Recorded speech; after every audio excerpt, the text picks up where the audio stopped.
বর্তমানে যে ব্যবসাটি নিম্ন ইনভেস্টের মধ্যে ভালোই চলছে সেটি হচ্ছে ফ্যান, এসি, এয়ার কুলার এই ধরনের বিজনেসটা। আপনার প্রায় যারা আপনার টেক চ্যানেল আছে, টেক রিভিউ চ্যানেল আছে, তারা আপনার দেখবেন যে বেশিরভাগই ফ্যান নিয়ে আলোচনা করছে, কারণ তাদের এখন ফ্যান নিয়ে স্পন্সর আসছে বিভিন্ন পেজ থেকে, বিভিন্ন কোম্পানি থেকে তারা স্পন্সর ফ্যান নিয়ে আসছে। এই জন্য আপনারাও এরকম ট্রাই করেন যে আপনারা ফ্যান নিয়ে করবেন, কিন্তু ব্যবসা এখন তাদের 12 মাস হবে এরকম না।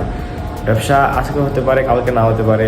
ধরেন আপনার 12 মাসের মধ্যে আপনার 6 মাস ব্যবসা হলো, বাকি 6 মাস ব্যবসা একটু কম, অল্প অল্প সেল হলো। আবার এরকম হতে পারে আপনি পুরো 12 মাসে আপনার যত টাকা সেল হবে, আপনি 2 মাসে তো টাকা সেল করছেন, তারপর আস্তে আস্তে মানে সেলটা একটু কমে গেছে। এরকম হলে আপনার হাল ছাড়বেন না। ব্যবসাটাই এরকম হয় যে আপনার 12 মাসের মধ্যেই সেল হবে না।